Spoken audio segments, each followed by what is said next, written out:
Is Mrs. Reed on? Okay. All right, we're going to call the regular meeting of the regular governing board meeting to order at 7 o'clock. Let the roll call show that all members are in attendance. Mrs. Reed is joining us via telephone. And if you please join me in the Pledge of Allegiance and a moment of silence.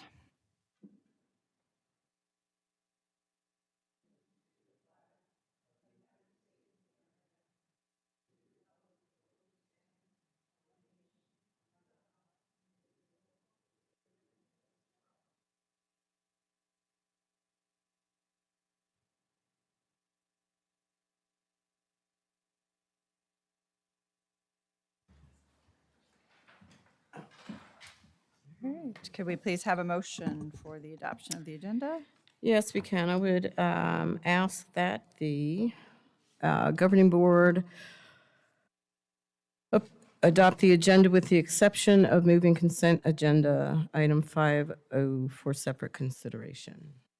Is there a second? Second. All those in favor, please say aye. Aye. Aye. Aye. Mrs. Reed?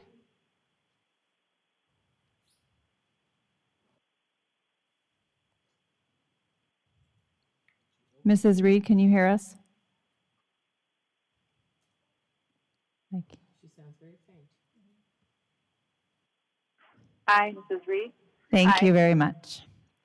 Any nays? Hearing none, the motion passes unanimously.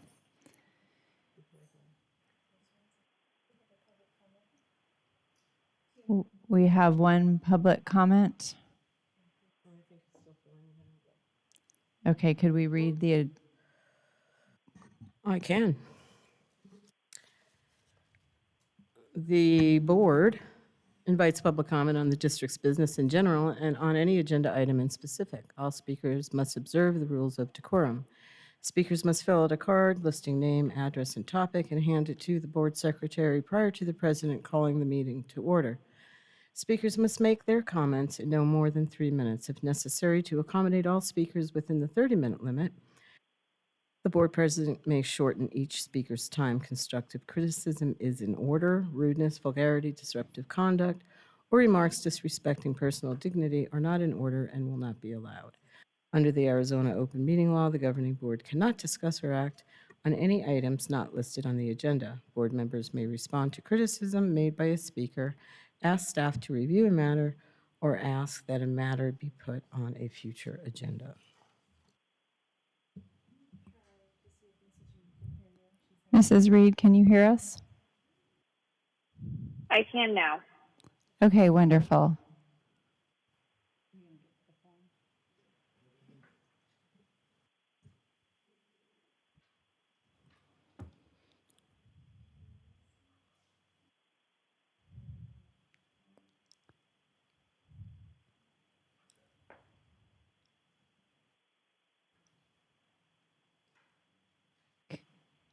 Could we have a name, Mrs. Taylor? The microphone in the back of the room? Christopher Patty? Christopher Patty, if you'll just state your name for the record, and then after you do that, your time will start. You have 3 minutes to address the board. Okay. My name's Christopher Patty. I had no further issues to start off until I gave accommodations in 2018 to my facility department. And Could you step a little bit closer to yes, micro? I had no further write-ups or any write-ups until I gave my accommodations in 2018. HR department was not happy, so it took me 6 months to get the paperwork and go through the process. I did that, had an advocate, went through all my stuff, agreed to stuff. In this process, I was told on, I believe it's March 23rd when Jeremy saw me, the new hours that I was getting, which I cannot go to my meetings anymore. And I have classes that I went to help my anxiety and triggers that I have that I presented with different documentation. And nobody ever answered me. They just say, these are going to be your hours, and they keep skipping. And I have multiple documentation. I've been assaulted multiple times in hostile work environment. by my supervisor, which I have documentation. In this process, I lost my advocate because Ryan Benson admitted to me having sex with a minor when he applied for the Maricopa County Police Department in 2018 and 2019. And he told that Please, to me and Frank. excuse me one Reeds. second. Don't use any employees' names, okay? Well, anyways, I feel that this is retaliation. My office was cleaned out 40 to 50 days in once I provided this, when HR didn't do nothing for a month and ignored it when I was off on medical leave. Then I was given termination papers, or tried to get terminated on the 10th when I wasn't even released. I just actually today finished up doctor's appointments and got released for tomorrow on medical leave on FML. And in between this, Tyler said, come in and threaten me and try to play games to get me alone. And I've documented multiple times that you need to email me and talk to me. And I know by law that we can communicate, because it's been very stressful and I do not have an advocate now as I've been going through all this medical stuff. And it's very overwhelming. So I don't know how Deer Valley could keep that person and terminate me. And that's all I got to say. Okay, thank you for your comments, sir. May I sit down? Yes, you may.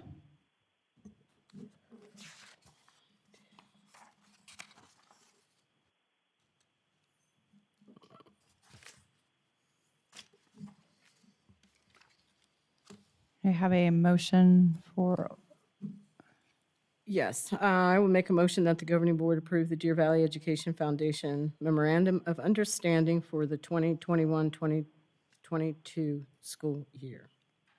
Second. is there any discussion or questions or presentation from cabinet? President O'Brien, members of the board, Dr. Finch, there's no new information from what was presented at the last meeting. I just wanted to acknowledge that Ms. Brennan, the executive director, is here from the foundation, and just appreciate her efforts. Thank you, Mrs. Brennan, for joining us. Thank you, Mr. Miglerino. Are there any questions or discussion from the governing board members? I just want to tell Marie that I think she does a wonderful job, and we'd be insane not to approve it. Okay, Mrs. Ordway? You are appreciated, as well as the rest of those that work with you. Wonderful. Hearing no others, and I will call for the vote. All those in favor, please say aye. Aye. Aye. Aye. Aye. Any nays? Hearing none, the motion passes unanimously. Okay, I would make a motion that the governing board approve the 2021-2022 Certified Performance Pay Plan. Second. Thank you. We have a motion and a second. And Dr. Smith, do you have anything for us today? President O'Brien, members of the governing board, there are no changes to the plan as presented at the last meeting, and no changes to our recommendation to approve it. Thank you so much, sir. Do we have any questions or comments from governing board members? Mrs. Ordway? Mrs. Reed? No. All right, then I will call for the vote. All those in favor of passing the certified performance pay plan, please say aye. Aye. Aye. Aye. Aye. Any opposed, please say nay. Hearing none, the motion passes unanimously. I make a motion that the governing board approve the administration's recommendation of the K-5 ELA gifted supplemental curricular resources adoption. Do I have a second? Second. We have Mr. Lanningham here for that. Are there any additional comments? Nope. Are there any questions from board members? I just want to say thank you for the hours and the intense research that you all did on this. So I think our kids will be very lucky depending upon how our vote goes. Awesome. I'd also like to thank all the committee members who participated in the work done to bring us forth this recommendation. Are you good? Okay, then I will call for the vote. All those in favor, please say aye. Aye. Aye. Aye. Any opposed? Hearing none, the motion passes unanimously. I would Thank make- you, Mr. Lanningham, for joining us tonight. Sorry about that.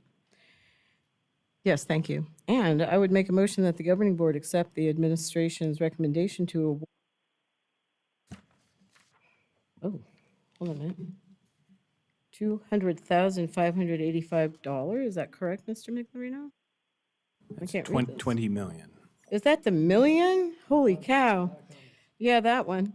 200 million, or 220 million. No, no, that's too many. What am I looking at? Oh, it's my glasses, it must be. All right, 20,585,000, correct?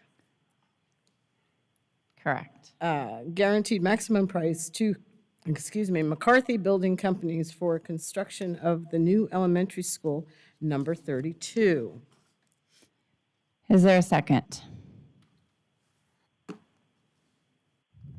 I second. We have a motion and a second. Mr.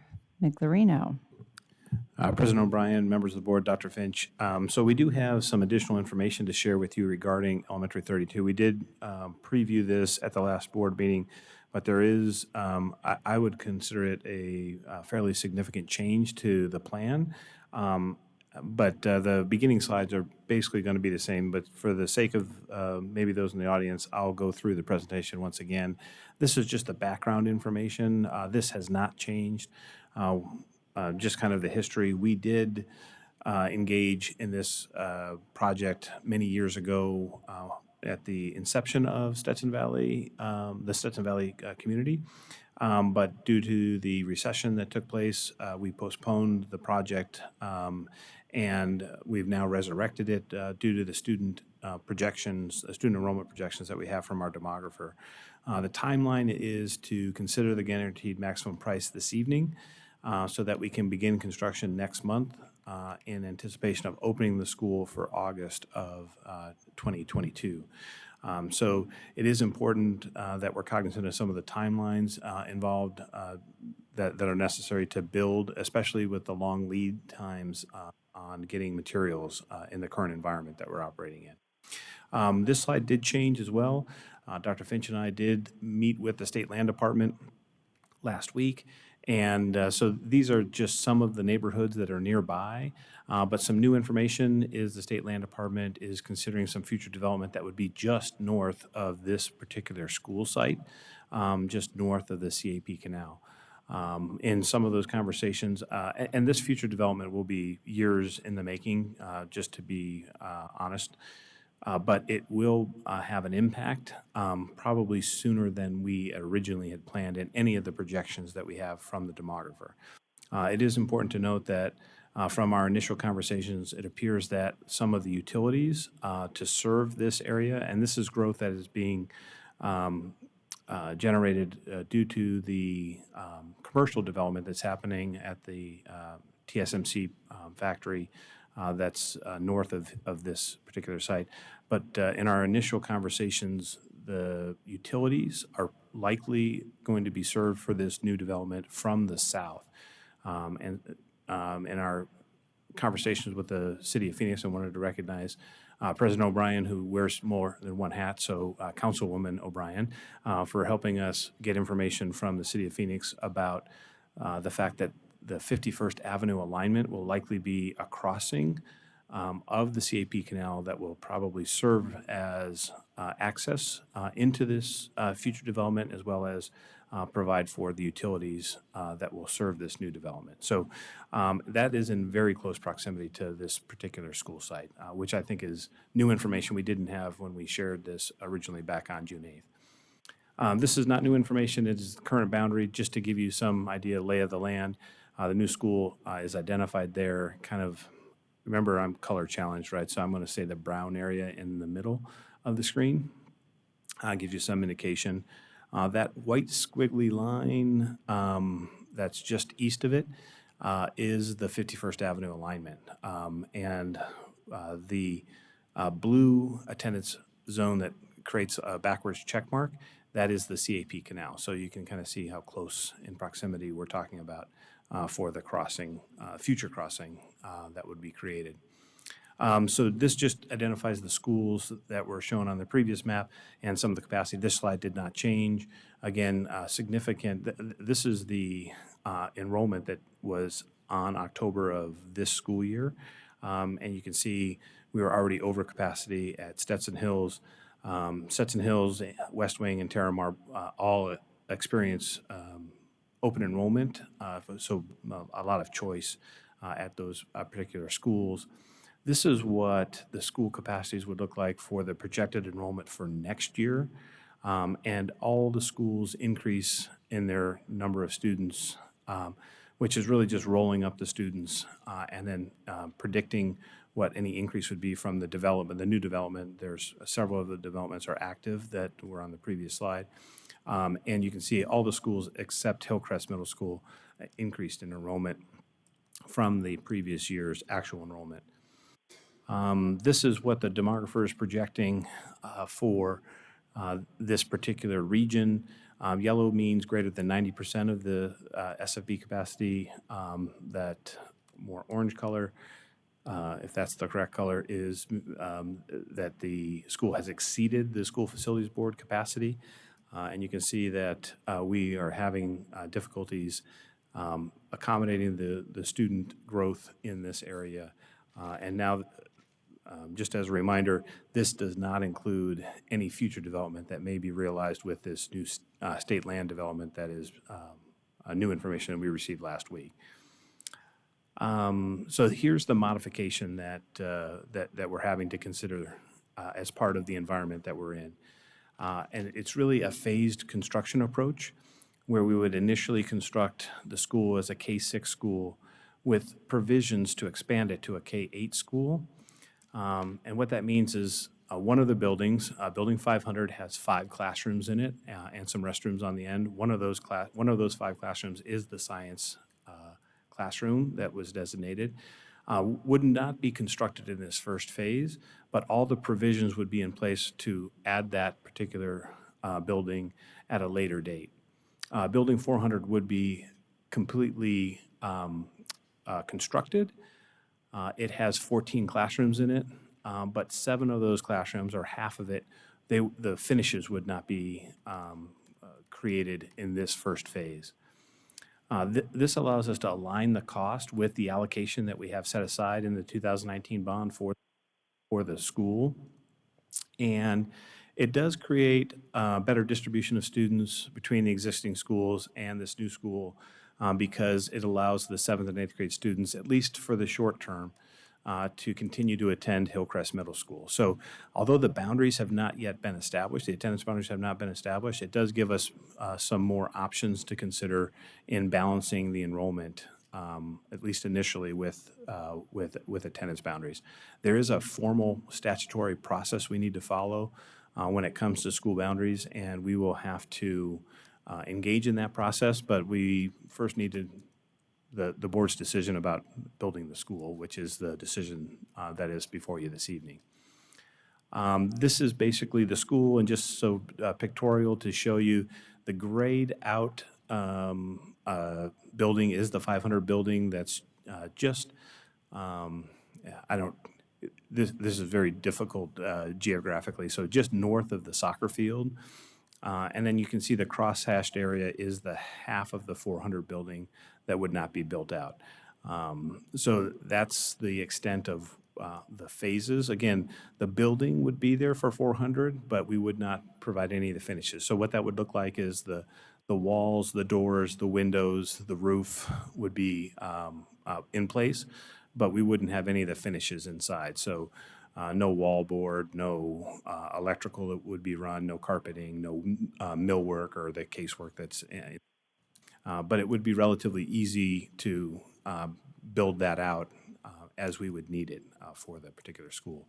The 500 building would be a little bit different. All the provisions would be in place, all the utilities and everything, because we've already designed the building, but it would have to be constructed at a later point in time. This is just another rendering of what the front of the building would look like.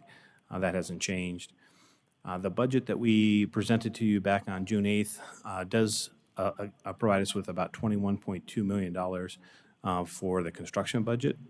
And that has changed. Again, I want to give credit to McCarthy Building Companies and our partners at SPS Plus, the architect. They did reach out to the building community In many cases, we received as many as 10 bids for this project in certain trade areas. In some areas, we received as few as 2 or 3 bids, but we did get a pretty good representation of what the cost would be. And what we were able to do with the modification that I mentioned before of the 500 building and 400 building, we were able to get a GMP of $20,585. That includes $19,107,159 of bond money and $893,426 in adjacent ways. Adjacent ways dollars are monies that are necessary for safe ingress and egress to the campus per the statute. We did have a $150,000 pre-construction service contract with them. So to give you an idea of the total construction cost, we have some options that we consider to be able to help reduce costs. So we did some direct contracts. So essentially, we would issue separate purchase orders for these 4 items. And then McCarthy will coordinate this activity, but they would be under our direct contract, so we don't pay the markup. Just another way of trying to save some costs, and McCarthy's willingness to be able to engage in this fashion. So the kitchen equipment, the sunshades, the playground equipment, and the fire security would all be separate contracts. So that would bring the total to just over $21,234,000. And again, the budget on the previous page, $21,235. So it's within the construction budget, again, with the modifications. Just a note there, it doesn't include the soft costs or the furniture, fixtures, and equipment. That's an additional budget that we have set aside. And just for the sake of this conversation, if you wanted to know what the cost would be to be able to build the 500 building and build out the 400 building, it was an additional just over $2.1 million that we would have to find the funds to be able to complete the school as originally designed. But our recommendation is to build it in phases, with the first phase being this particular GMP. So I'd be happy to answer any questions the board might have. Questions? Mrs. Paperman? Yes, I have a question. So the reason that we're initially constructing as a K-6 school because we need to add more money to build a K school? President O'Brien, Ms. Paperman, yes, that's correct. So there wasn't enough in the allocation of the 2019 bond when that was contemplated for the escalation in prices that we're experiencing today. Okay, and once we have the money, the school will be a K-8 school. President O'Brien, Ms. Paperman, yes. So we would need to seek whatever the dollars would be at that time to be able to finish the building off. So that could be a number of different revenue sources, right? That could be a future bond that we would ask the voters for. That could be reallocating the existing bond, which we could do today if we really wanted to. Or making a commitment out of our limited capital funds to be able to come up with what would be in excess of $2 million to be able to complete the school as originally designed. I failed to mention, I did reach out to the Homeowners Association at the end of last week. They did post a notice on their social media accounts about this change, so the community is aware of the phased approach. I did receive about 12 emails. I posted my email address as part of that posting so that people could reach out to me. I did receive about 12 responses or emails. Responded to all of them. I hope I did. They were coming in at varied times. And the predominant sentiment of those is that most people were expecting and wanting a K-8 school, which is still the plan. It's just in a phased approach, and I failed to mention that earlier. Okay, thank you. So hopefully the community can see that this is because of the lack of funding that we don't have right now to build a K-8 school, but eventually we will have that hope for the community that it will be a K-8 school. Thank you. Mrs. Fisher? Okay, so we have schools that are under enrolled that we're not reviewing. We are down enrollment by, I think the last report was at 1.5% or 5.1%. Now there's ideas of company housing or senior living for those under-enrolled schools. I don't know how well company housing worked back in the day. I think it made unions fight for the worker. Along with it came a company store, and neither worked out for the worker.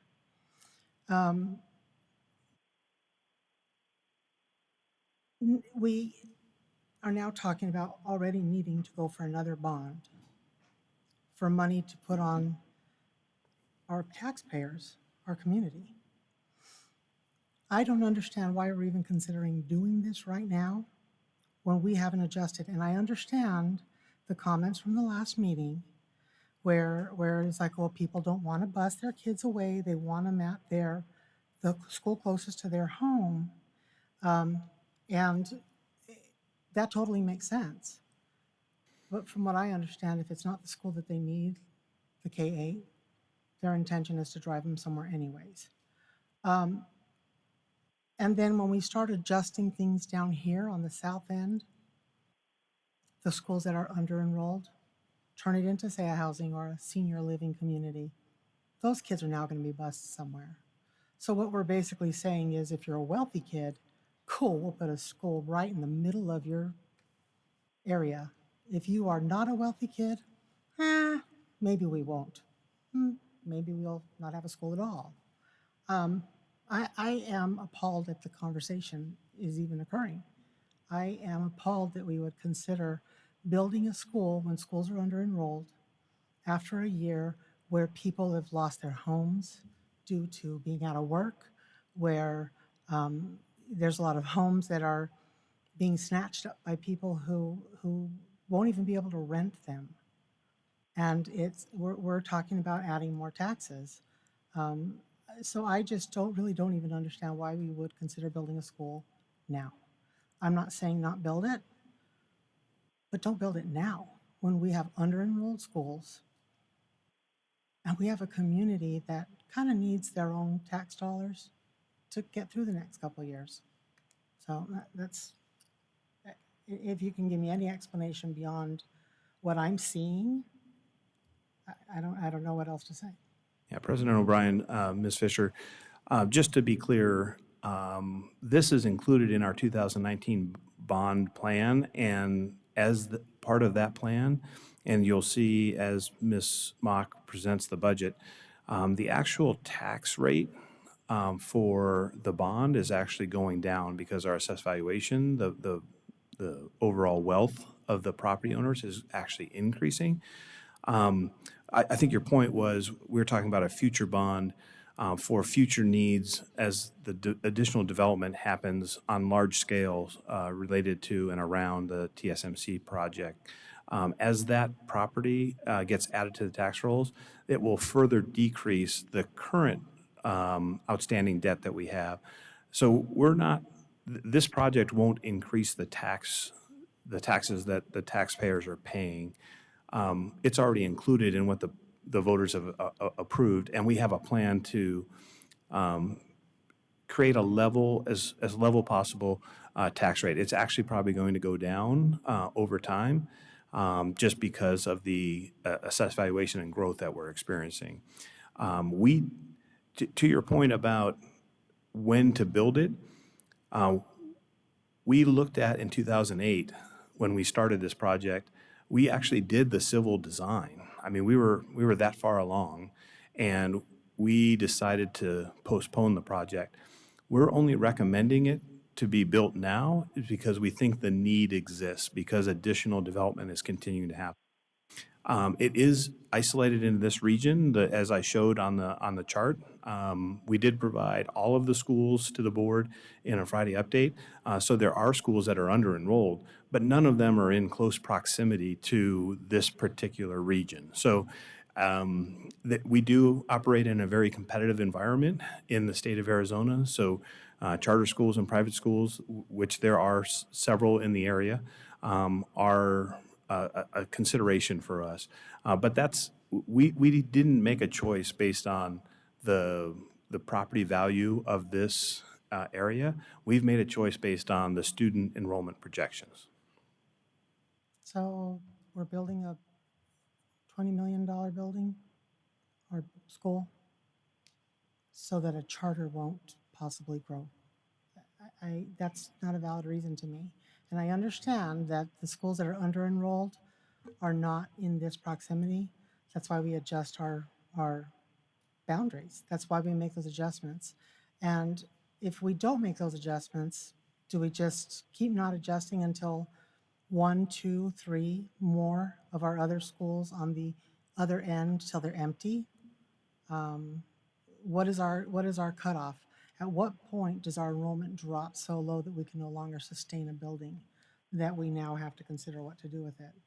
I don't think it's responsible to build a school when we have under-enrolled schools that could, and I'm not saying never build it, I'm just saying I just don't see the valid point of building it now on the backs of our community. Because as we know, if we don't sell the bonds, we don't accrue the debt, or if we've already sold them, we have the money in an account, we can use it to defease our bonds. So just because it was voter approved at the time doesn't mean it's a valid spend. That's just my opinion. Mrs. Ordway? Yes, and don't forget Mrs. Reed is invisible, but here. I wanted to know if the fields, cafeteria, playground, and that the infrastructure would be there for the standards for 7th and 8th grade? President O'Brien, Ms. Ordway, yes. So again, everything that's originally designed was as if the school would be a K-8. The only modifications would be the 500 building and 400 building. So yes, all of the standards would be maintained if it was going to be a K-8. So when we would get to the 500 building, it's plumbed in and all that other kind of stuff, we just have to finish it off for the 7th and 8th graders. Like the labs, so on and so forth. Just to be clear, the 500 building would not be constructed. So the pad would be there for the building to sit on, but the walls would need to be erected. The 400 building would be constructed, but not completed, so not finished. So it would be much easier to add the 7 classrooms in the 400 building than it would be the 500 building, if that's your question. So we could have the 7th grade in the 400 building one year, and then as they would be 8th graders, we could complete that. Okay, thank you. That's a possibility, yes. Mrs. Reed, do you have some questions? I do, thank you. Mr. McLarino, what is the projected timeline to add the 500 building and finish building out the 400 building? President O'Brien, Ms. Reed, that's a great question.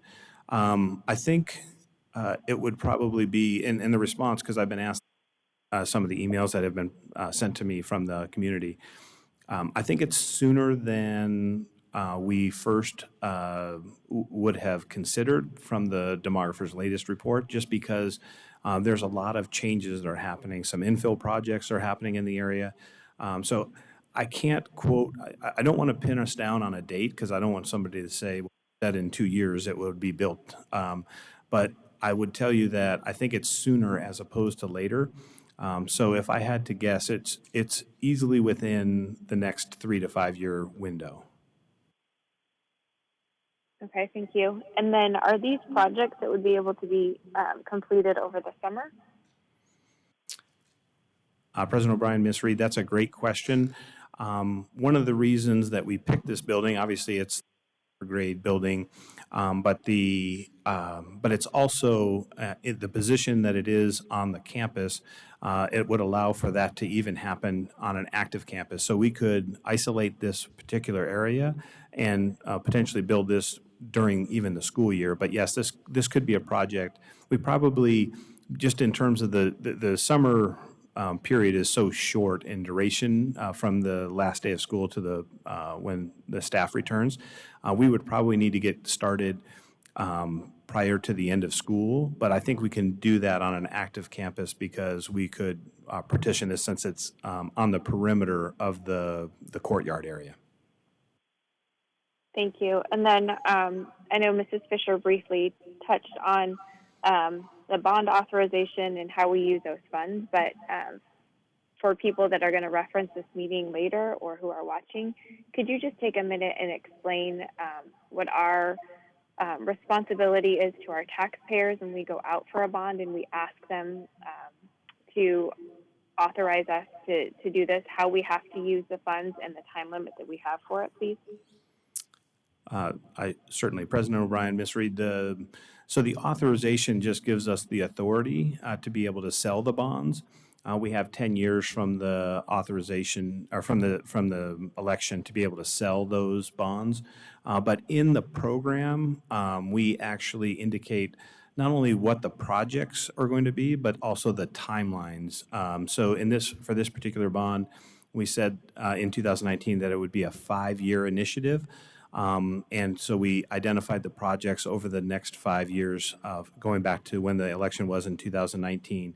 And we identified what the impact would be on the tax rate, which is required in the voter pamphlet.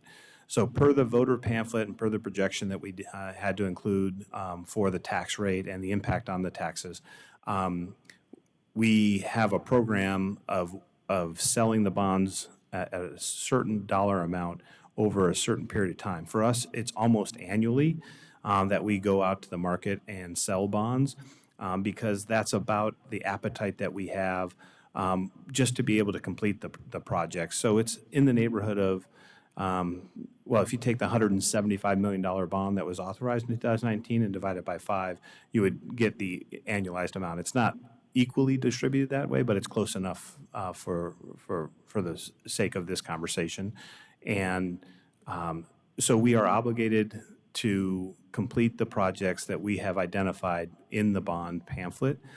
We do have some latitude. The statute does allow us to make alterations up to 10% for any unforeseen conditions. Again, that is why I mentioned earlier that if we so choose, we could use the 2019 bond authorization, even though this would exceed the amount in the pamphlet for this particular project. But $2 million is obviously less than 10% of $175 million. So we would have the ability to make that choice if we so choose. But we are obligated to the projects that are included in the bond pamphlet. Thank you. And then one last question.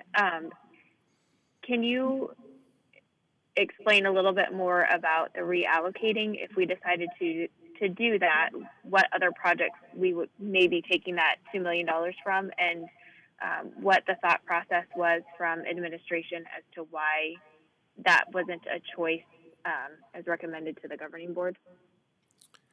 President O'Brien, Ms. Reed, yes. I think one of the reasons that wasn't part of our recommendation is because the phased-in approach does work well in this particular instance due to, again, being able to construct the building potentially even on an active campus. We were going to open the school K-7 anyhow as we open K-8 schools, and then we phase in the 8th grade the second year that they're open. That's been our typical operation. And honestly, we received I'll call it the bad news about the cost so late in the game last week. I don't think we had time to come up with a good plan to be able to reallocate, over $2.1 million of the existing bond. So I just don't think we had enough time to come up with a plan that we could recommend. And we think it works in this particular case to be able to phase the construction. Thank you. Thank you, Mrs. Reed. I'm not sure which of you to direct this question to, so I'm going to look at you, Dr. Finch. Do we know how many, if any, charter schools are building currently within the district or have plans to move into the district boundaries?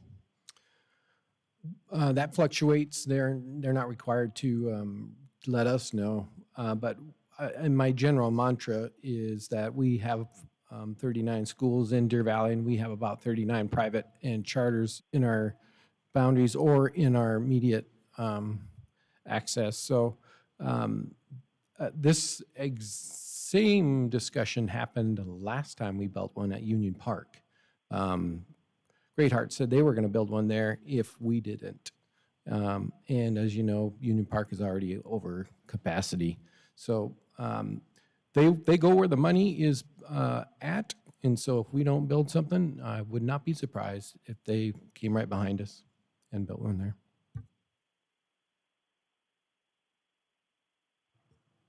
Mr. Miglorino, in talking about the bond money, you were talking about us being obligated to still to work on all those projects. So if we had to reallocate money to the school, how would we still be able to work on all the other projects that we might pull money from? President O'Brien, much like what's happening in this particular instance, so back when, you have to remember, to have a 2019 election, we were doing cost estimates in 2018 to be able to come up with this. We obviously did not predict the pandemic or the explosion within the housing market and all the things that are contributing to the pricing that we're seeing today. But to answer your question specifically, we could look at deferring, any of the other projects that are listed in the list of projects that are identified in the pamphlet, or there may be some areas where we're actually receiving some savings. For example, on the technological side, some of those prices have come down from the earlier estimates. You have to save quite a bit of money to get $2.1 million from a technological standpoint, but our technology budget is an integral part, or the bond does play an integral part in meeting the of the district. So we could find savings potentially and reevaluate some of the costs, the current costs that we're experiencing from the estimates that are now 3 years old. Or we could defer a project and potentially have to be considering a future bond due to the expansion or growth that we've been hearing about with our conversations with the City of Phoenix.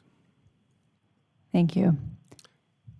Yes, Dr. Finch. I'll add, I think where Mr. Miglorino is going to, and maybe you are going as well, when you do bonds and bond elections, they're often a grocery list of needs, and each need has advocates or parents or community members who are fighting for that piece. So if we took $2 million out of A, B, C, and D projects, those advocates for those folks would say, hey, well, what about us? So that's something that we had to consider as well. So that's why it's not one of my favorite options. And I think the way this is set up, it couldn't be more perfect for us as a school district to be able to build in phases. I like this a lot because of the growth in that zone and being able to, again, build in the off schedule. We can build in the winter, save some dollars there with the price escalation that is accelerating exponentially. So I think there are a lot of good options, a lot of good parts to this option. Okay. Thank you for that additional information. And I know that we don't generally talk about our enrollment numbers until we actually have bottoms in the seats. But we do, I know Jenna's not here tonight, but does someone have an idea how things are looking this summer as folks have enrolled to come back to their classroom in person, or what those numbers look like roughly, Dr. Finch? I don't know if Trevor knows, but I think in general, or Heather, you wanted to jump in there? Oh, in thank you, general, I Mrs. think we Mock. won't see, I'll jump in for Heather, but you can follow me, Heather. Our enrollment numbers are not coming in yet as fast as we would like as normal, but because obviously everybody's running around the country enjoying vacations. But we predict that we are going to be continue to cut into that last year's pandemic number. So when we're starting to see that come back now, parents starting to back enroll. A new strain could change the equation as well. And so stay tuned. But Heather, you have anything to add? No, Dr. Finch, I think you covered it very well. But even for the budget year, we were tracking enrollment, open enrollments, and our regular in-boundary kiddos coming back to the brick and mortar schools all the way up until I think we finalized the budget book that we're going to take a look at the next item all the way up to last Thursday. So we tried to capture absolutely as many of them as we could within this budget. And I think we did see some minor increases, especially regionally, and certainly more in the northern region of the district where we were seeing those kiddos coming back as well. Yes, Mrs. Fisher? In the numbers, have you considered the southern border at all? There's a very large charter on Union Hills and 29th Avenue that is preparing to open. Is Sunrise going to survive it? Maybe Mirage, Greenbrier? Do we know? We don't have any information at this time. Yes, Mrs. Paperman. So this has been planned since 2008. So I'm just curious, did the community get input, like what their needs are to building another school? Did we do a survey, to see, is this is what we need right now to build? President O'Brien, Ms. Paperman, no survey was done specifically about this project, but this project was included in the bond election and was identified. And so we got a vote of all the voters, if you will, but not of the community itself. I have presented to the Homeowners Association about the project, and from the email responses that we got from this latest news of the modification, there is an expectation from the community that we would have a school there, and there have been since before they actually started building homes, to be honest with you. There are some people that believe that we've gone this long without it. Do we really need it? What's happening is there's growth around the neighborhood because most of the Stetson Valley is actually built out now. But the growth around it, we cannot accommodate in the schools, and so that is the reason for building it. And then it would create a neighborhood or a community school as we have promised. But no survey has been done to answer your specific question. Dr. Finch, did you have something to that, or nope, you're good? Okay. Any other? I'm going to go back to the point of real quick is that the fact that to me, that a charter is building, and I've actually heard that another charter is that is already within our district is going to relocate to be able to offer more seats than they currently have, indicates to me that the children are there and that we are their best option. We have growth, the growth that is going to continue to happen north of there because of TSMC and potentially south of there with infill. The developers are looking for any possible land to put multifamily housing, single houses, because the people are coming. They're already coming. They're going to continue to come as we build out. And not only do we have TSMC, but we have all their suppliers that are coming and locating, many of them, within our district, so within our school district. So with that, if there are no more comments, I will call for the vote. All those in favor, please say aye. Aye. Aye. Aye. All those opposed, please say nay. Oh, I said aye. Nay. Motion passes 3-2. All right, I would make a motion that the governing board accept the administration's recommendation to approve the advertising of the FY 2022 proposed expenditure budget. And I think that's Mrs. Book. After we get a second. Is there a second? I second. Mrs. Mock. President O'Brien, members of the board, and guests in person and online. I would like to start out by thanking Mr. Migliorino for doing the preview of this on the June 8th meeting. I apologize for my absence, but due to myself and family members being ill, thought that it was not the right place for me to be. So, Jim, thank you for filling in. We don't really have a lot of changes at this point from what was presented, so we'll try to go quickly, but hit some of the couple items that have changed since June 8th. Just a quick review of the process. The budgeting process actually goes for the entire, or nearly the entire prior school year, between board studies, executive sessions, district budget committees, the NST, the benefits committee. All of those items are decided earlier in the school year, as well as our staffing standards, and really build the shell of the budget that we're about to see. And the funds that are available are provided based on our best guess for our enrollment for the coming school year. Today's proposal is a required step, and once the budget is approved today for advertisement, we will send it to, upload it to ADE School Finance so that it can be viewed there and also on our website. We will take a look at another portion a little bit later for the truth in taxation notice for the adjacent ways that Mr. Migliorino mentioned in the prior item that will also be published in the Arizona Republic. Once we get this item checked off the list today, we'll bring the budget back to be considered and formally adopted on July 13th. And legally, we must have the budget adopted by July 15th of each year. Some of the highlights, our M&O override continues at 15%.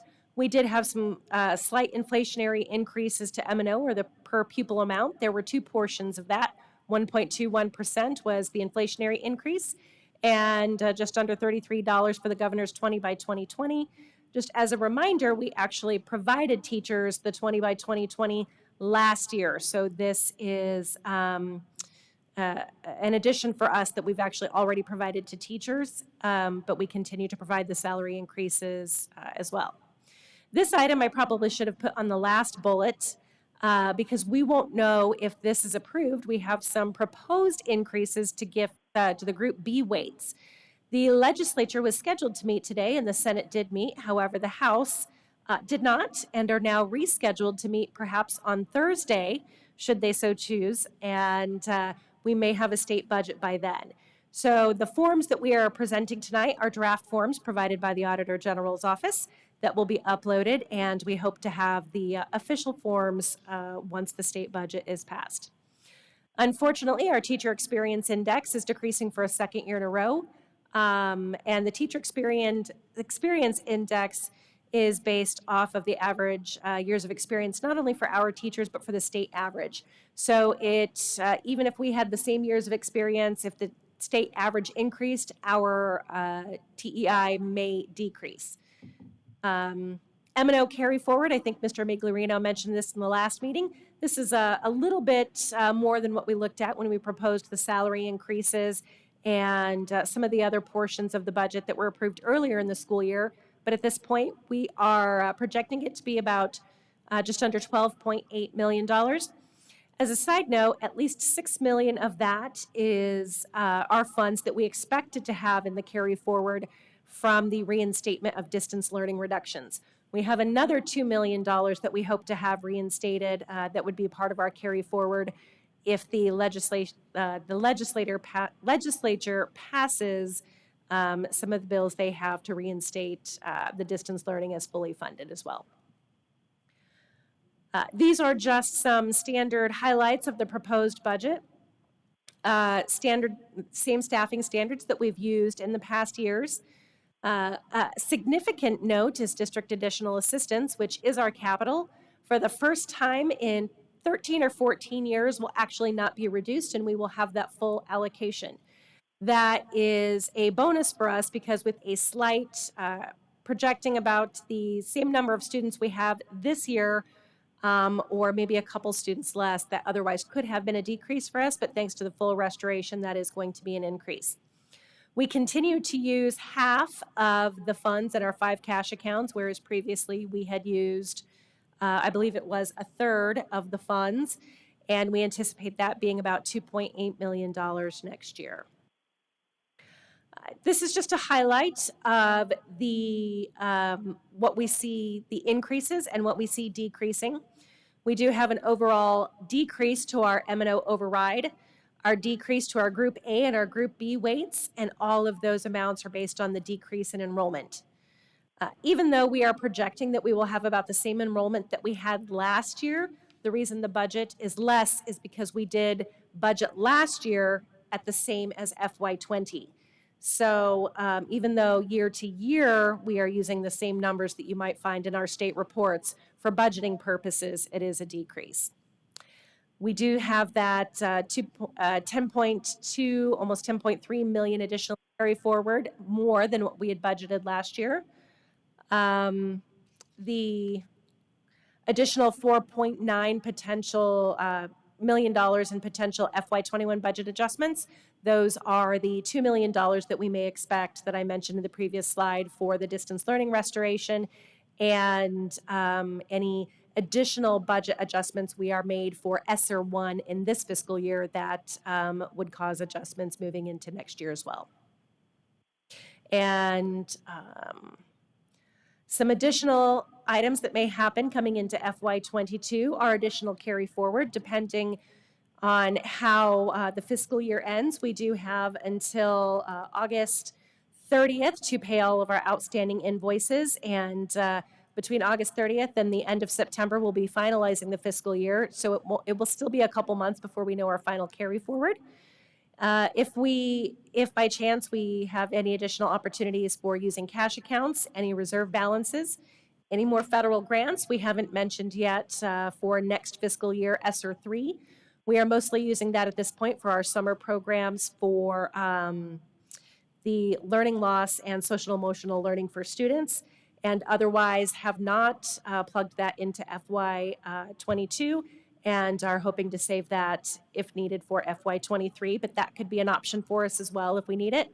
And of course, staffing changes caused by shifts in enrollment, whether that be up or down, will also could, once this is approved, cause some changes in our budget. So here is the proposed budget. One major change that you are going to see that you have probably never seen before in our budget is that bottom line, that budget balance remaining. That typically is zero.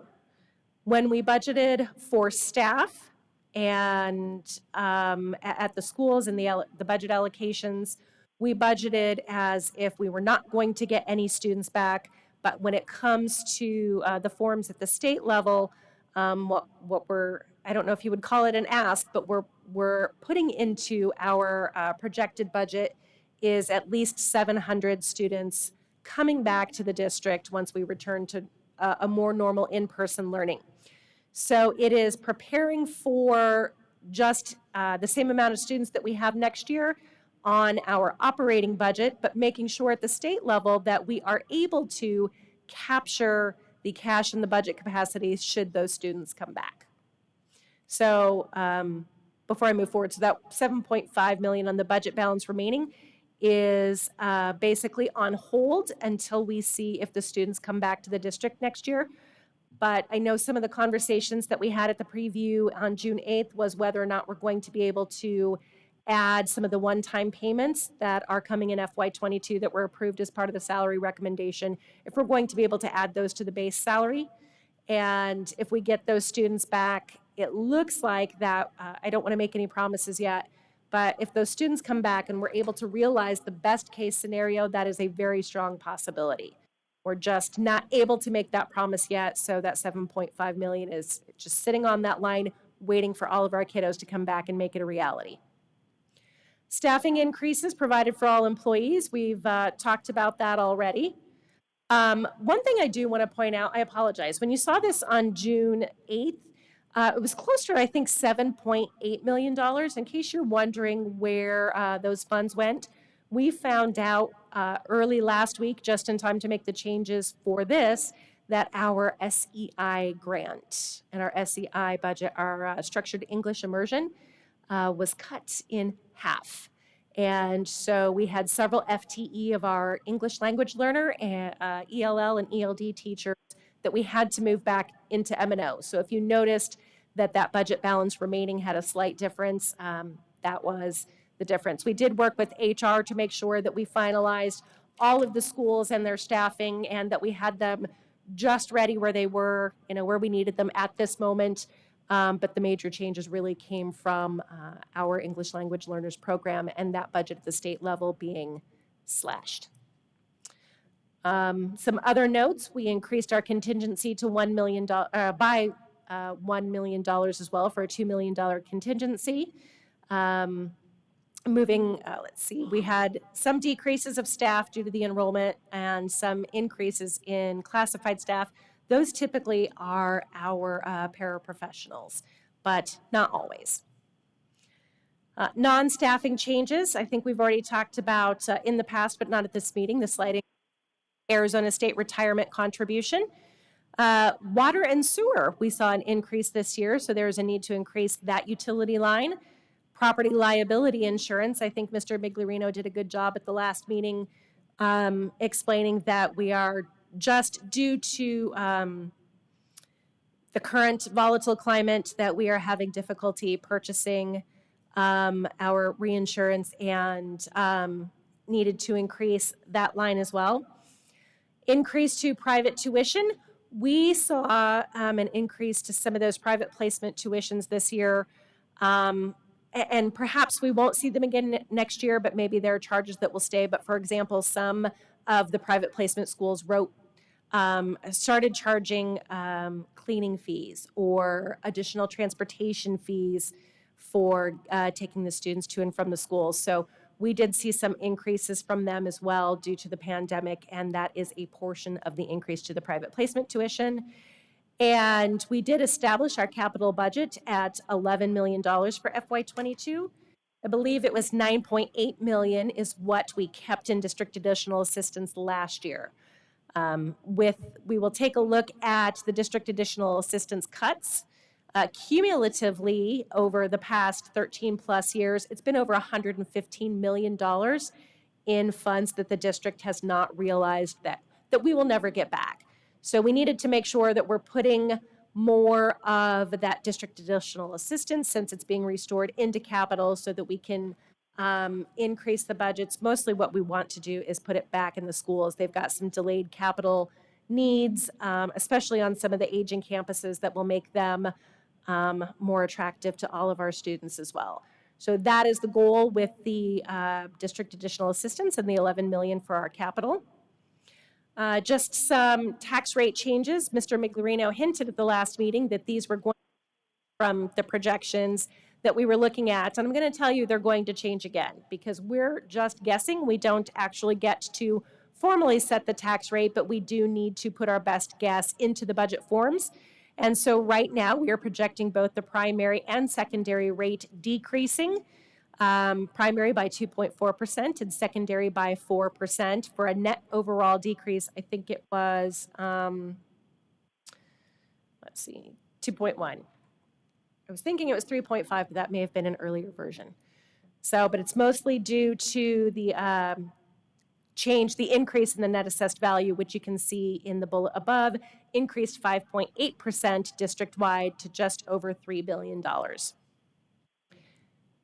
So this is just another look at the tax information. And we did show the average parcel at the prior meeting. This is with the newer rates. Now that's where it says 3.5.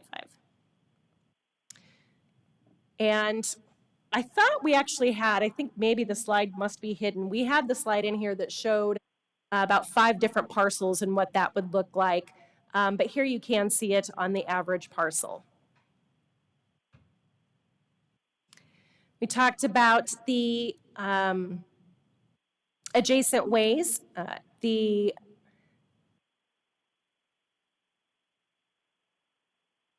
not correct. It should be $835,000. Oh, we increased it, I forgot. Sorry, I was doing, some of this I was also doing from home while we had sick family members, so I apologize for my memory loss. Originally, it was $835. We did increase, or $835,000. There was a slight increase to $900,000. And so that rate would be $2.57, just a little above that, per $100,000 per home for that direct tax. This is for FY22 for elementary 32. And with the approval of the expenditure budget to be advertised, we actually would send this to be advertised in next Wednesday, June 30th, Arizona Republic government publications. With that, I will take any questions or comments for anything that we might have missed last week or last board meeting or this meeting. Have questions? Mrs. Ordway?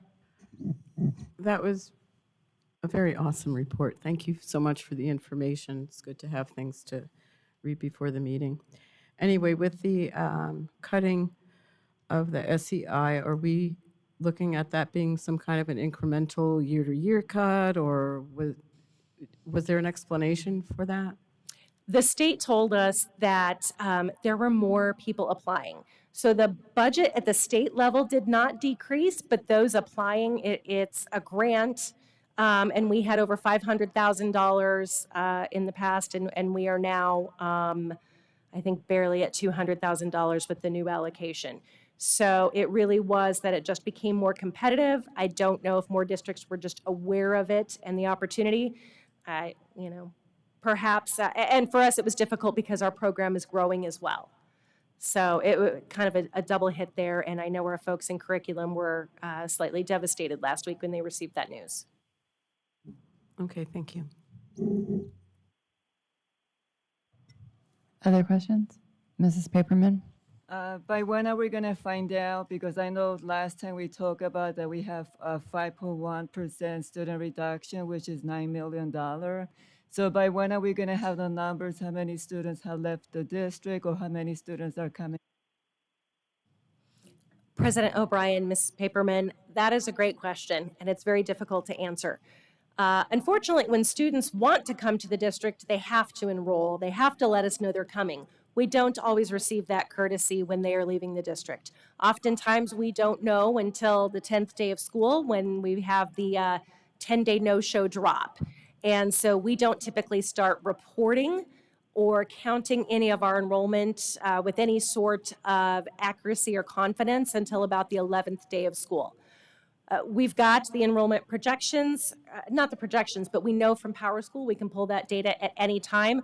But any of those students who might have gone to a charter school or moved out of state or gone to a different district, we may not know unless we receive a request for records from that district or until the student no-shows. So I would not promise anything until the 11th day of school, so unfortunately not till August. Mrs. Reed? I don't have any questions. Thank you. Mrs. Fisher? Okay, then I'll call for the vote. All those in favor say aye. Aye. Aye. All those opposed say nay. Hearing none. Mrs. Taylor, you have 5-0. Motion passes unanimously. All right. Just out of curiosity, by law, we have no choice but to advertise the budget. So if we vote no, does something like happen? I'm just, it has to be done. I think we might hear from We'd have the to have Attorney another General's meeting. office. To have another meeting. All right. All right, I would make a motion that the governing board approve consent agenda items 5A through 5N. Is there a second? I second.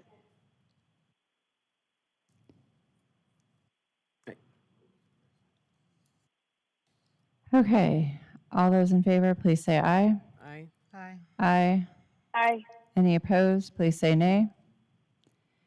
Hearing none, the motion passes unanimously. I would now make a motion that we approve consent agenda item 5O. Is there a second? Second. Okay, Mrs. Fisher, You requested to have this pulled? I asked that it be pulled so that this gentleman could speak at this agenda item. And I would actually like to know if he was told how he could appeal this to the governing board, what his options were. Did he have an opportunity to address this? Or was it simply a notice and you're gone? So I wanted to know that for my own personal self, and then I had assumed he would know to speak on that item, but I don't know that he was even noticed that he could address the board or appeal a decision. President O'Brien, Ms. Fisher. Yes, he was notified via certified and first-class mail, as well as via email, both of the process and the outcomes he could take. So that included addressing the board in writing if he chose. That included speaking to the board at this meeting, including the date and later than the time. We do have an employee relations individual in our human resource department, and I know this because I had extensive conversations with Dr. V about it. Was he at any point contacted by our employee relations individual to kind of go over it with him? Navigating a district governing board or policies or laws or processes is really daunting. I know that the last termination that I knew of, they actually contacted me when I was not on the board to ask what that process was like and how they could do it. And I had to assist them, or they would have had no comment whatsoever. So I just am curious, did that individual reach out and speak with the individual who is being terminated? President O'Brien, Ms. Fisher, with regards to this particular incident and the actions around termination in the board, no, I dealt with it directly and reached out to the employee via phone and via, as I said, first class and certified mail, email, and offered meetings. How many years has this individual been with the district? President O'Brien, Ms. Fisher, I apologize, I don't know off the top of my head.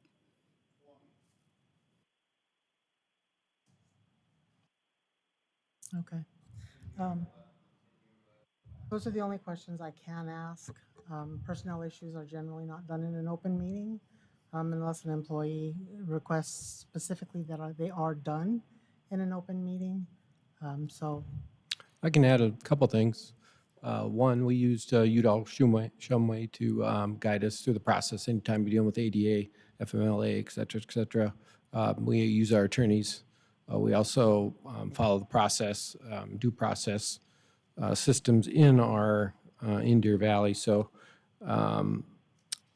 yes, did we offer a DVUSD advocate? Yes. Did we always continue to follow the processes that were written for Deer Valley?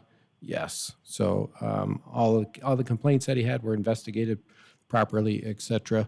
So anytime I take termination serious, and so I require that everyone follows the system and that it's the same for everyone.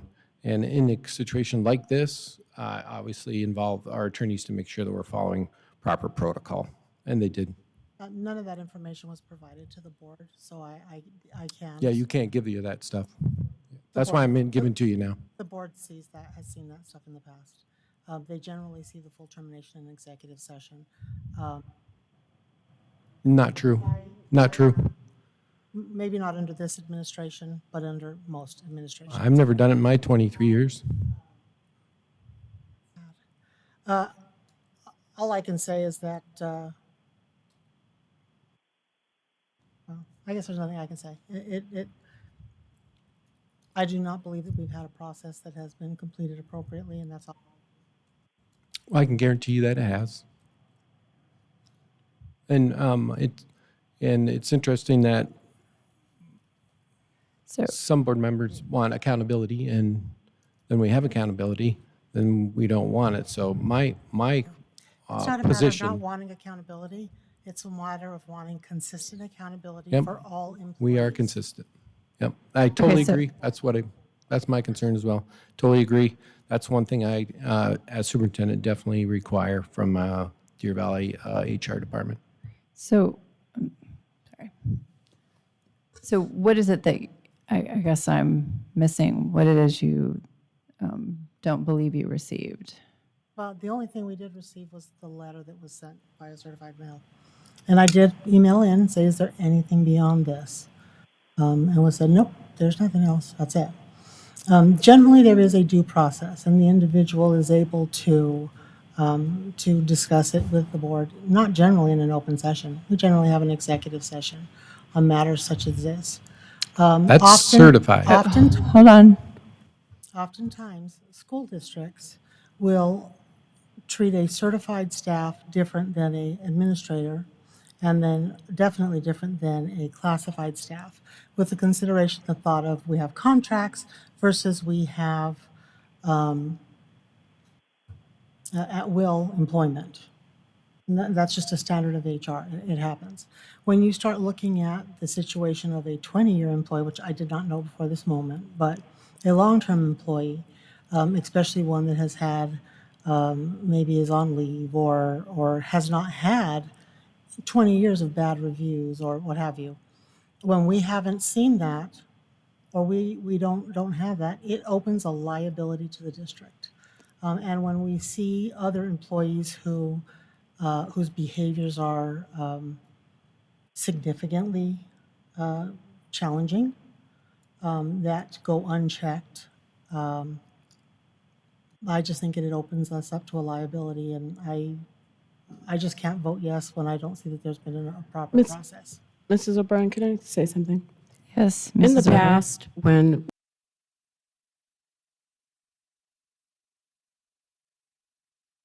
in an executive session, if the employee was appealing it and decided that they wanted it done in an executive session, they have the option, when they appeal, to have it in an open session or not. So that's the only time I can remember that we would have more information, excuse me, than we have gotten. The second part is we had an employee a couple of years ago that was terminated, did not appeal, yet chose to speak at the. Per my at direction, public- yes, he at- chose to speak. I'm speaking, not done yet. And she chose to speak at public comment. So when we separate this item and we don't have the opportunity to separate the specific person, when we vote on, or when we make this vote, it has an implication on everything that happens with human resources. So I don't know where your memory comes from that we get more information unless there's an appeal. I was just trying to wrap my head around that. Well, I don't know. Perhaps the fact that I have a degree in human resources and 8 years of experience, I've kind of been through this a day or two. And I have seen that school districts, I was pretty much referring to this school district. I have seen that school districts will lump them all together. That doesn't mean we couldn't pull one name off for separate consideration. I don't want to argue, and I am going to interrupt you because I want to get my last thought out here. My first thought was, we have not done that in the past unless an employee, whether they are certified or class, appeals their termination. We don't do things. We don't get more information than we've gotten. If they decide that they want their confidentiality in an executive session opened up, then we hear a lot more. Which is why I asked if they had been given that option. I do not believe they have. That is my belief. Okay, all right. So, Mrs. Reed, did you have anything? Just a clarifying question. Was he given the opportunity through phone call or through mail or email to appeal his termination to the governing board? I think is kind of the looming question out there. So, okay. Sir, hold on a second, all right, from just 1 second. Based on the letter that was provided to us, there were some directions. However, there's some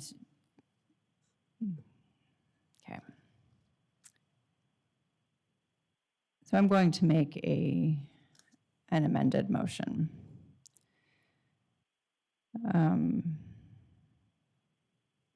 Going to move that the governing board accept the administration's recommendation to approve the human resource changes with the exception of classified termination for Christopher Patty until further review at the July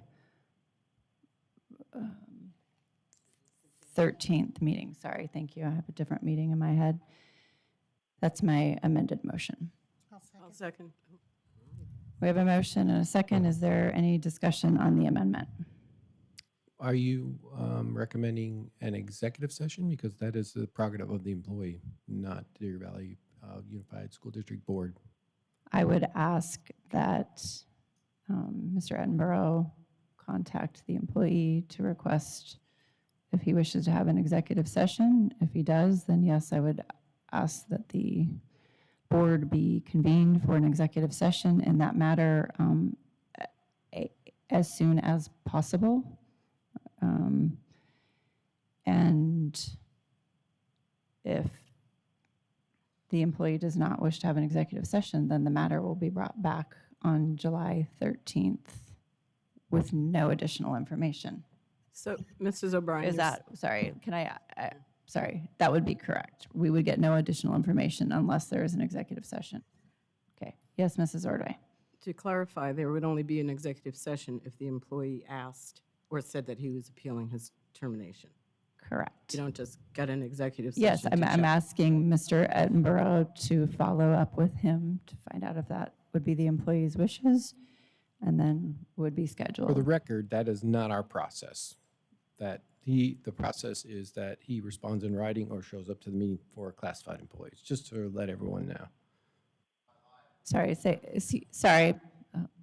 that again, Dr. Finch. That's not the Deer Valley process. I don't know if Trevor wants to add up. The options are to respond in writing or to show up at a meeting. Okay, then I would ask that the employee contact, when you say in writing, can it be via email? Yes. Okay. Please, hold on. That I would ask that the employee contact either the superintendent, Dr. Finch, or Mr. Edinburgh in writing via email or letter to request an executive session if he would like an executive session to discuss this matter. Okay, is there any other question or discussion? I just want to clarify, and I know it sounds like I'm picking on words, but the employee would have to request An appeal. an appeal. To I get just an wanna make executive sure. session. Yes, ma'am. Sorry. Request an appeal of the termination to receive an executive session. Yeah, my only ask would be that we send the information to him, what the process is, how it works, and the ball is in his court. If he chooses to appeal, he appeals. If he doesn't, it comes through as a consent agenda item and it's done. Yep. I just am asking for a little bit more respect for a 20-year employee. Well, really for any of our employees, because that's just very, Yep, this process was already given. The employee was already notified in writing in by phone. So Okay. that's fine. I appreciate that. I would, yes, talk about that. Any other We'll figure it out. comments or questions? Mrs. Reed? No, thank you. Okay, so I believe our first vote will be to either approve my amendment. All those in favor of making the amendment, please say aye. Aye. Aye. Aye. Motion carries 5-0. Sorry. I'm on a different screen. It's me. I apologize. Well, this is the human resource changes one. Any nays? Hearing none, the motion passes unanimously. So now the motion, this is the second one. Right, this is our vote we're about to do. so What did I the have on my amended screen? motion reads that the governing board accept the administration's recommendation to approve the human resources changes with the exception of the classified termination for Christopher Patty until further review no later than July 13th. That's what we're voting on, right? That's what we're voting on now. All those in favor, please say aye. Aye. Aye. Aye. Any opposed, please say nay. The motion passes unanimously. There's a delay. You just recorded it. Okay, thank you so much, So we're Mrs. moving on to Taylor. 6A. So we're moving on to 6A. I would make a motion that the governing board accept the administration's recommendations to pre-approve the addendas as presented. I second. Thank you for the second. Any discussion or questions? Just briefly. Mrs. Fisher? It's not a question, it's just I want to point out to the community when you look at this item. I know it seems sometimes that we, have salaries that are, different, but I want you to realize, or we have fees that individuals pay to do athletics or clubs or what have you. And I believe when we first put the fee in, I don't know, do we still have the fee in place? Okay. So when we first put the fee in, parents were very upset, and we calculated it would have generated about $400,000. Majority of this addenda is our athletics and our student activities, which are vital to our district, to the running of the district. It keeps kids in school, and it gives them opportunities. But I want you to realize, even though there's not a total on this, it totals up to $760,000. And so I just am asking that the public realize what a benefit this is to the students, and how much work goes into these addenda and the athletics and the I know there was CTE programs on there as well, but the state doesn't give us extra money for our athletics or our clubs. And I just want the community to realize how important this is, and how much work it does take to do it with our students. And it's only a fraction of students that attend, but if we could get more, it would be better, because it keeps them in school, it keeps them busy, keeps them not committing crimes and not on drugs, and it's just a good thing. That's it. Okay, all those in favor, please say aye. Aye. Aye. Any opposed, please say nay. Hearing none, motion passes unanimously. I would make a motion that we approve employee professional development that requires out-of-state attendance. Second. I second. We have a motion and a second. Any questions or discussion? Hearing none, all those in favor, please say aye. Aye. Aye. Aye. Any opposed, please say nay. Hearing none, motion passes unanimously.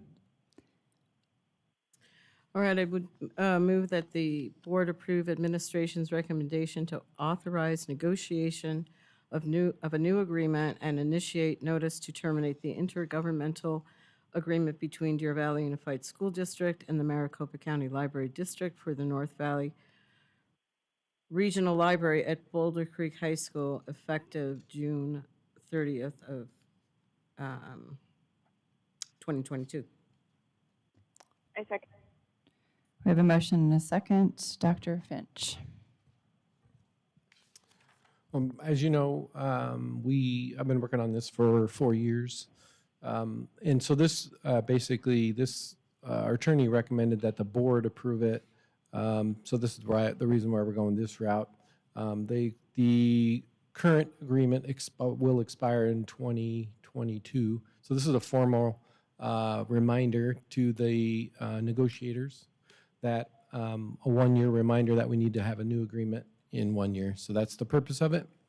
And as you know, I've been keeping you in the loop on how that's going and where we're headed. Any questions or comments? I have a question, yeah. Mrs. So the library by Boulder Creek is shared by the community and the high school. So the high school does not have its own library. That is correct. It is shared community use for the high school and residents of the Anthem area or northern Maricopa County. Okay, it will make sense that it will belong, I would say, to the high school. I would say, the safety of the students because anyone can go into the library.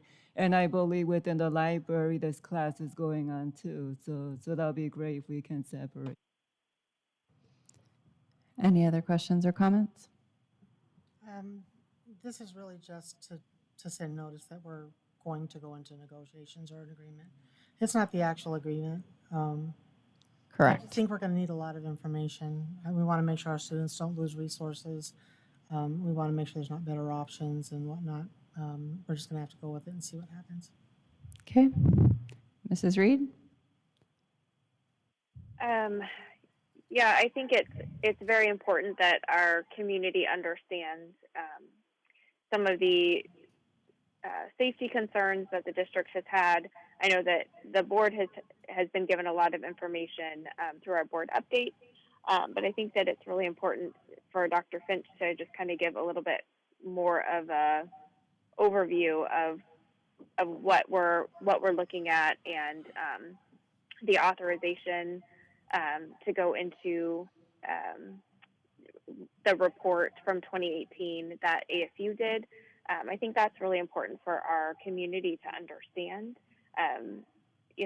What I don't want is backlash coming from our northern community thinking that we're trying to take a vital resource away from them. We just want to have an agreement that keeps our students safe, still provides them with the resources like Ms. Paperman mentioned, but that is beneficial to everyone.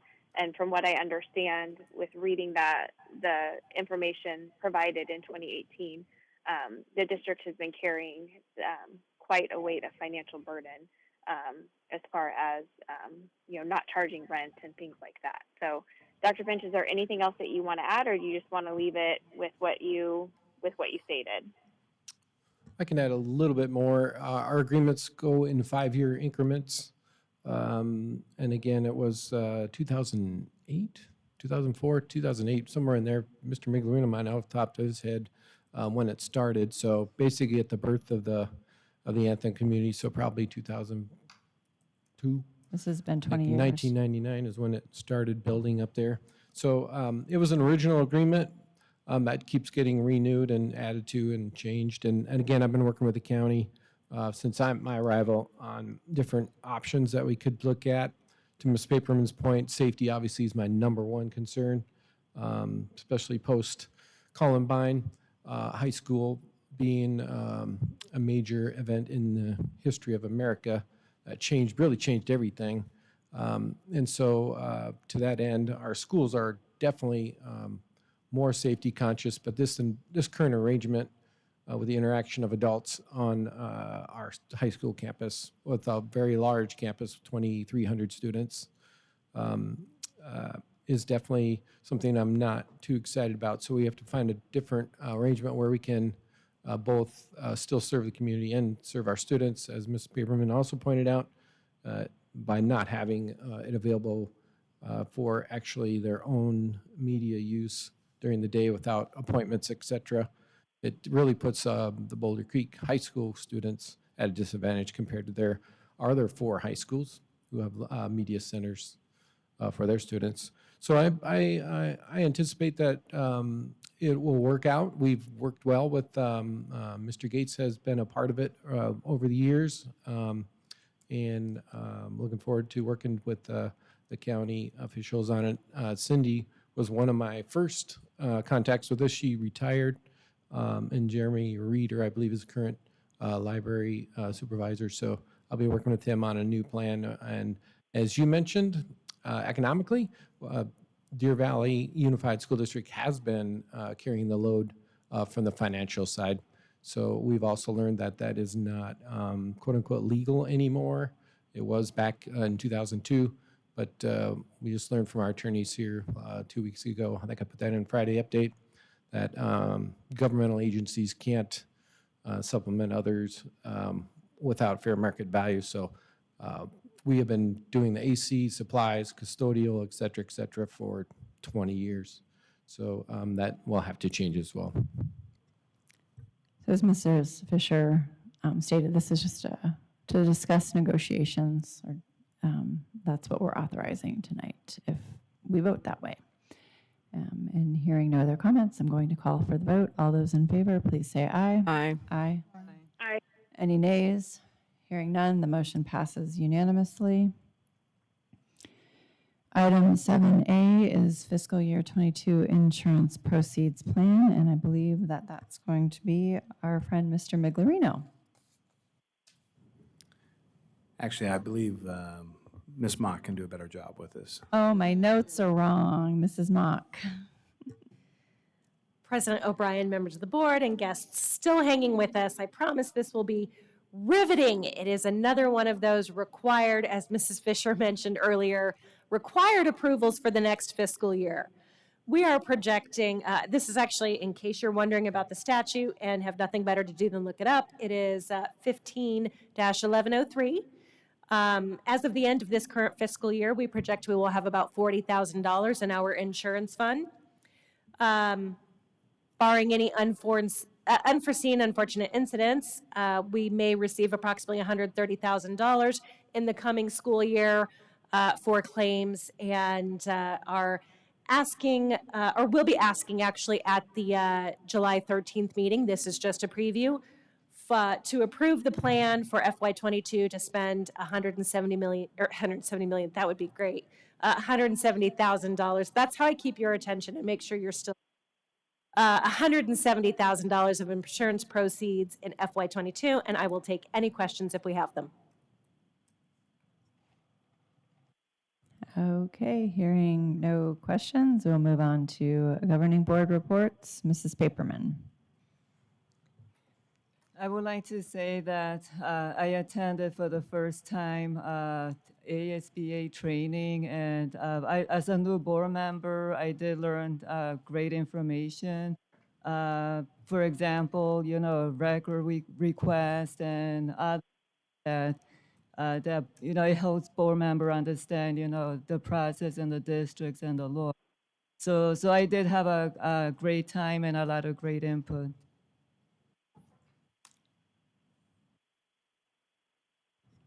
Mrs. Fisher?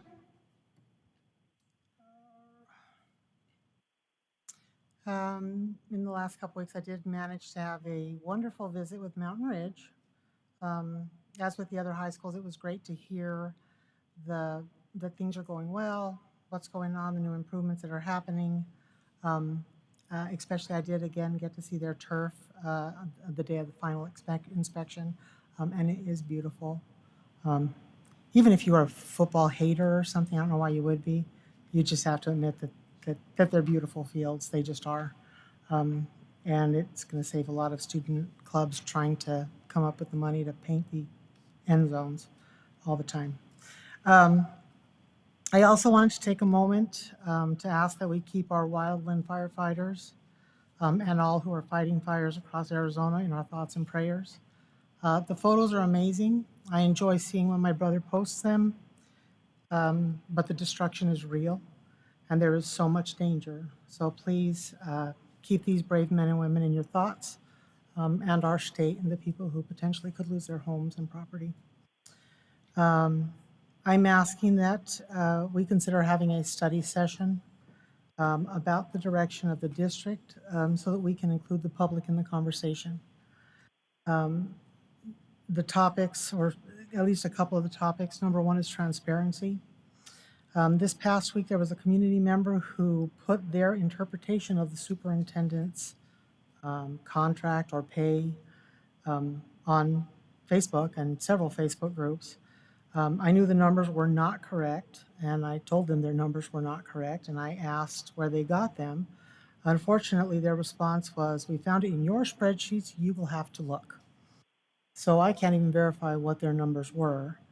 In 2018-19, the contract was removed from our website where it had been, and the board was informed that the media had requested it. They were informed that a former board member, I'm guessing that's me, was upset about the lack of transparency. I thought about going on and correcting them with numbers from the actual current contract.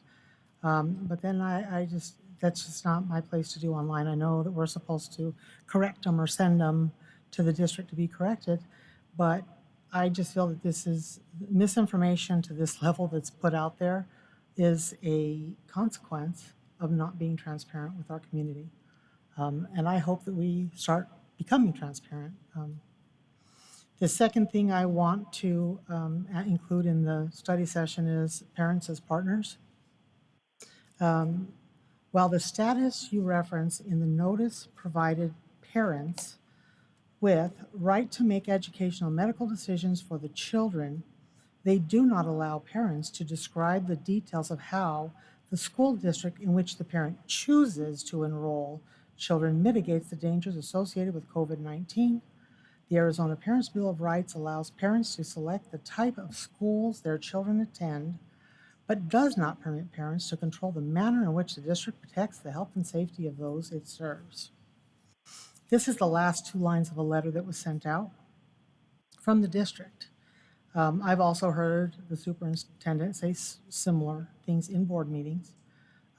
This is basically saying to our parents that don't like it, don't come. Completely relinquish your students to us, or they can choose other options. I just want, is this really what we're about? Parents of special needs kids last year were told by an individual linked to the district that if they don't like it, leave, move. Then this year we have a whole group of parents that have sent in communication about their education location being changed without an IEP notice or without parents. And they were notified after the ESA window had closed. We're not treating our parents as partners. And if that's what we stand for, if that's who we are, I just think the public has a right to have that discussion with us. They need to know where everybody stands. I don't believe that is the district. That is not the district that my children have all attended. I have always had a strong and positive partnership with every single teacher that my son had, with the administration. So if that's where we're at, I just think, we just need to have that discussion and parents need to know. The third topic, I would like us to look at maybe some of our policies. I'm a little concerned that authority has been being given to some board members that is not in policy, and it is putting us at risk of open meeting violations. I attempted to ask the Attorney General's office, and he said, the only way I can answer your question is if you file an open meeting complaint. I sent him in a notice of these are the questions I have. I don't actually want the district to have a complaint because we're going to get, and they sent me back an email saying, we expect you to give us actual dates and we are going to consider it a formal complaint. We're not, I just don't see that we're following some laws, not others. Some of the things we're doing were the parents who didn't get the notice or didn't get the IEP process, it was based on a legal technicality. And that's the response that we got. So it's like, well, legally, we're kind of allowed to just change it without our parents. These kids are precious to their parents. And I don't know about anybody else. I'm sure everybody loves their kids, but when you have a special needs child, you have spent years and years of being a warrior for them and a voice for them. And if we're not going to listen to those voices, our parents need to know. So that is the study session I'm requesting. And that's it. Mrs. Reed? I'll keep mine fairly quick this evening. I did have an opportunity to also attend the ASLA Leadership Conference virtually. It was a one-day conference. The speakers were awesome. It was a lot of great information, and I look forward to being back in person at the law conference in September.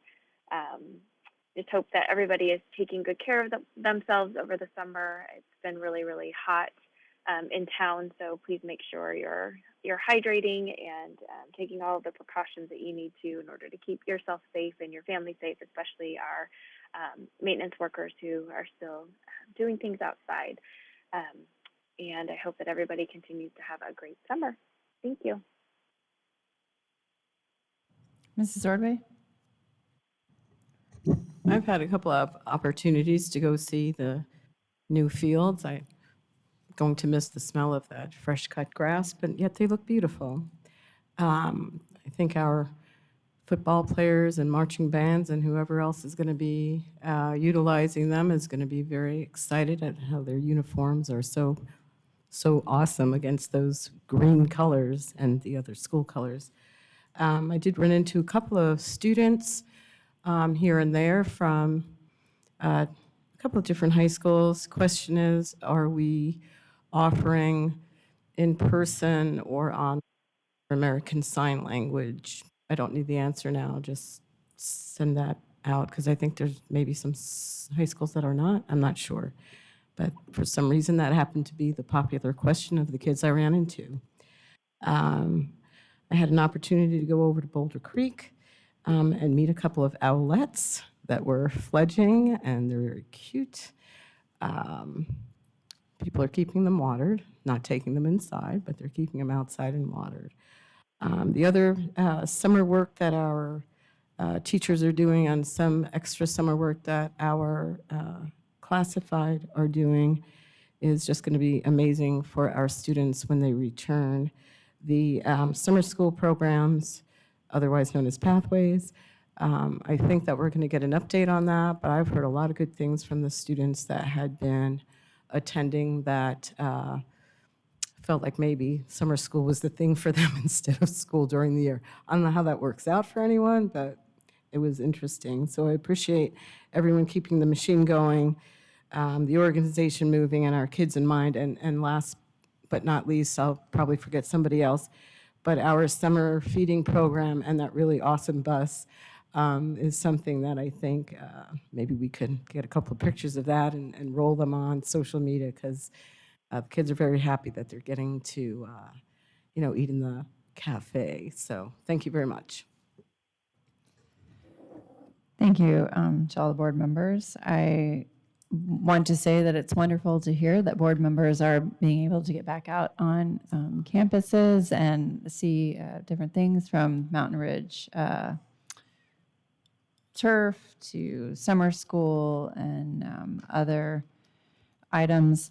I do want to acknowledge that at the last meeting, we were served with a packet of due notice to receive due care notice of parental rights being violated letters.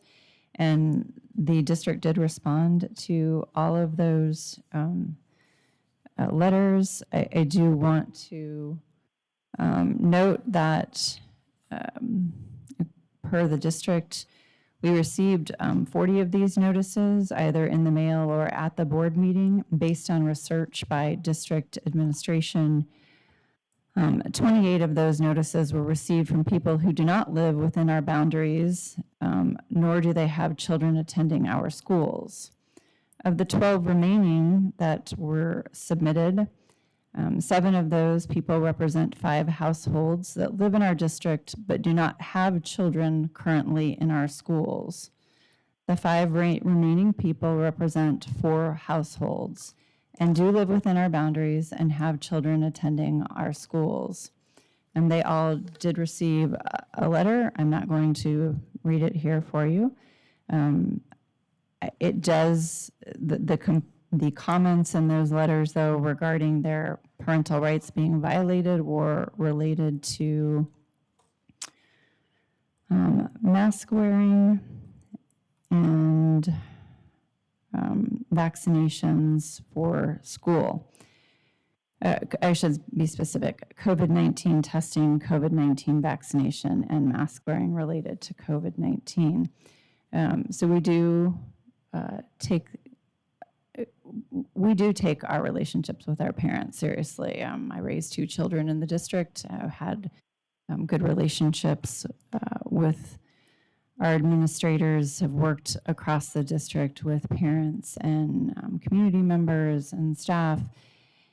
It does not mean we are always going to agree. And one of the incredible things about Arizona is that we are a leading state in school choice.